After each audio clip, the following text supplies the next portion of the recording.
참 예수님, 우리 한마음 청년과는 부활을 되찾기 위해 처음 뵙네요. 부활 축하합니다. 네. 주님의 부활의 기쁨과 평화가 우리 한마음 청년들과 또 함께 하신 교우 여러분들 마음속에 가득 넘치시기를 빕니다. 오늘 복음 말씀을 특히 토마스의 이야기를 일화를 보면서 우리 청년들에게 참 어울리는 대목이지 않겠나 하는 생각이 듭니다. 사실 청년 시기에는 합리주의적인 사고와 또 논리적인 사고에 익숙해져 있어서 하느님의 존재에 대한 것, 또 특별히 부활 신앙에 대해서 머리로 생각하며 따지다 보면 많은 의심과 의문이 생기기 마련입니다. 그래서 혹시 우리 청년들 가운데에서 주님의 존재나 부활 신앙에 대해서 의심을 품고 계신 분이 있다면은 저는 이렇게 권고해 드리고 싶습니다.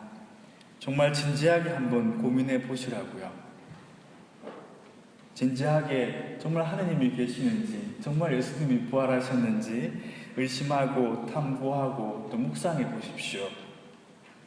이렇게 진정 내 내면의 의문을 가지기 시작할 때 우리의 신앙 안에 또 우리의 이성 안에 살아계신 주님의 빛이 스며들게 되고 이해를 넘어서 체험을 통해서 다가오시는 주님, 책에 나오는 혹은 남들이 이야기해주는 하느님이 아니라 진정 살아계신 주님을 만날 수 있는 은혜를 얻게 될 것입니다. 오늘 복음의 토마 사도 역시 이성적인 사고를 통해서 주님 부활에 접근했기 때문에 믿음을 갖지 못했지만 오히려 그 의심을 통해서 진정 예수님 체험과 살아있는 예수님께 대한 자신의 신앙을 고백하게 됩니다. 저의 주님, 저의 하느님, 남들의 하느님이 아니고 바로 나의 하느님, 나의 주님이라고 살아있는 고백을 하게 됩니다. 이 얼마나 감동적인 순간입니까? 여기 계신 분들 가운데에는 이미 이런 체험을 하신 분들도 계실 거고 아직 하지 못한 분도 물론 계실 겁니다. 오늘 복음의 토마 사도를 통해서 우리는 진정 살아계신 주님의 체험이 이성을 넘어서 우리 온 존재를 변화시켜 준다는 것을 깨달을 수 있게 되셨으면 합니다.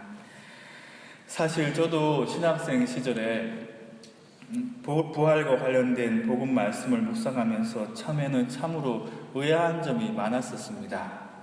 앞뒤가 맞지 않고 논리적이지 못한 성경의 많은 대목들에 대한 의구심을 뒤로 하고서라도 부활에 관한 많은 기록들을 보면 마치 예수님께서 유령처럼 나타났다가 사라지기도 하고 다음 주 복음에 듣게 될 겁니다. 또 여러 제자들에게 나타나셨다고 하는데 거의 모든 대목에서 처음에는 예수님이 누구이신지 금방 알아보지 못합니다. 그죠? 그렇게 오랫동안 함께 예수님과 했는데 왜 한 번에 알아보지 못했을까요? 이런 저의 의문을 신학교의 어느 교수 신부님께서 풀어주셨습니다. 신부님께서 사도신경을 풀이하시면서 육신의 부활을 믿으며 라는 대목을 아주 재미있게 설명해 주셨습니다. 신부님께서 이렇게 저희에게 질문을 하셨습니다. 우리는 육신의 부활을 믿는다고 고백하는데 우리 육신의 어느 시기로 부활하는 것일까요? 죽는 순간의 육신일까요? 그렇다면 천국에는 노인들만 가득할 텐데 아니면 가장 젊고 싱숭한 여러분들 시기에 육신으로 부활하는 것일까요?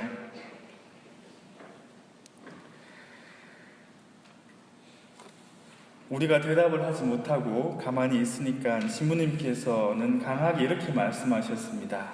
살아생전에 눈에 보이던 육신이 그대로 부활하는 것이 아니라 영적인 육신, 신비로운 육신으로 부활합니다. 그리고 절대 살아생전에 보던 육신으로 부활해서는 안 됩니다. 설령 20대 육신이라고 해서도 안 됩니다. 의아한 눈으로 우리가 신부님을 바라보고 있으니까 신부님께서 웃으시면서 이렇게 말씀하셨습니다. 왜냐하면 나는 20대에도 대물이었는데 죽어 부활해서도 대머리로 있어야 한다면 너무 억울하지 않겠냐고. 물론 예수님의 눈에 혹은 다른 사람들의 눈에 대머리는 그렇게 나쁘게 보이는 것이 아니지만 신부님한테는 아마도 그 대머리라는 것이 많은 걸림돌이셨나 봅니다. 아무튼 신부님의 이 말씀으로 저는 분명하게 이해하게 되었습니다. 부활하신 예수님의 육신은 영적인 육신이라는 것이며 우리가 영적인 눈을 가질 때 볼 수 있고 또 체험할 수 있다는 것입니다. 세상의 눈으로 볼 때에는 죽은 이가 다시 살아난다는 것은 도무지 믿기 어렵고 오히려 귀신이나 된 듯 두렵게 여겼을 것입니다.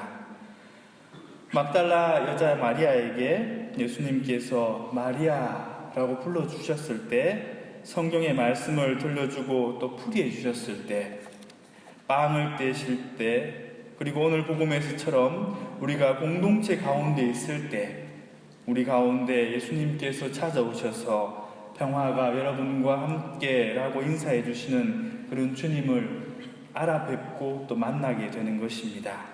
다시 말해서 영적인 눈을 통해 예수님의 부활 체험을 하게 되고, 그래서 영적인 눈을 통해서 우리가 주님 부활을 체험하는 것입니다. 하늘에서 갑자기 뚝 떨어지는 것이 아니라 우리 가까이에서 주님과 함께 했던 그 모든 체험들이 모여서 신비스러운 그분의 음성을 들을 수 있는 귀가 열리게 되고, 그분을 알아배울 수 있는 눈이 열리게 되고, 그리고 그분의 손과 발이 되어 드릴 수 있는 용기가 생겨나는 것 같습니다.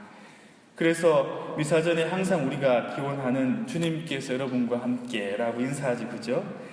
그런 말들도 이제 이해하게 됩니다. 또 바오로 사도처럼 이제 내 안에 내가 사는 것이 아니라 그리스도께서 내 안에 사십니다 라고 하신 말씀도 가슴 깊이 알아들을 수 있게 되는 것입니다. 세상의 언어로 표현할 수 없는 뜨거운 그분의 사랑과 현존을 체험했을 때 받아들이기 힘든 사람을 용서하고 또 용서받는 체험을 했을 때 세상에 대한 두려움과 걱정, 자기 자신의 이기심과 옹졸함에서 벗어나 제자들처럼 다락방 문을 박차고 나아가 예수님의 부활을 증거하는 삶을 살아갈 수 있게 되는 것입니다. 무덤이 비워졌다는 것으로 우리는 예수님 부활을 증명할 수 있는 것이 아닙니다. 배반하고 도망갔던 제자들이 예수님의 부활을 체험하고 성령을 받은 후에 이제 목숨을 바쳐 주님을 사랑하고 또 증거하게 되었던 것처럼 부활을 체험한 이들의 변화된 행동, 그것이 바로 주님 부활의 증거입니다. 부활하신 주님과 함께하는 기쁨의 삶, 그분을 위해서 십자가조차도 기쁘게 지는 그런 삶을 살아가는 우리의 모습을 통해서 예수님의 부활은 선포되어지고 또 체험되어지는 것입니다. 수많은 순교자들의 삶이 위대한 이유도 바로 여기에 있는 것입니다. 그래서 우리 모두는 주님의 부활을 체험하면서 동시에 주님 부활의 증인들이 되어야 하는 것입니다. 부활하신 예수님께서 제자들에게 말씀하십니다. 성령을 받으라. 너희가 누구의 죄든지 용서해 주면 그가 용서받을 것이고 그대로 두면 그대로 남아있을 것이다.